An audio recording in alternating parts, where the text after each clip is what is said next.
ஒரு மாதிரி ஆயிடுது அந்த துணி. ஐரன்லாம் இது நிற்காது, தேவையில்லை. அழகாக அப்படியே கட்டிக்கலாம். அயர்ன் பண்ணா ஐரன்னா கொஞ்சம் ஈரம் காய போடுறீங்களா, காய போடல ஒன்றுமே சொல்கிறது கேளுங்க. ஷாம்பு வாஷ் பண்ணிவிட்டு நிழலில் காய போடணும். நிழலில் காய போட்டு முக்கால் காஞ்ச உடனே முக்கால் லைட்டாக ஈரம் தெரியும். அப்போ எடுத்து ஐரன் பண்ண கரெக்டாக நிற்கும். பர்ஃபெக்டாக இது மாதிரியே இருக்கும் சேம்.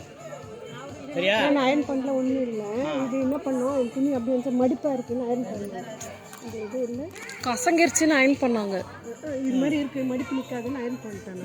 இந்த புத்தகம் அப்படியே ஒரு மாதிரி அதெல்லாம் ஒன்றாகாது. சூடுக்கு அளவாக வைக்கணும். நீங்கள் சூடு அதிகம் வச்சு என்ன பண்ணு, வாஷ் பண்ணாமல் அயர்ன் பண்ணி தூசு அந்த மாதிரி பண்ணக்கூடாது. இங்கே வாங்கிட்டு போனவா அது கசங்கிருச்சுனாலும் எங்கள் அப்பா அயர்ன் பண்ணுவாங்க.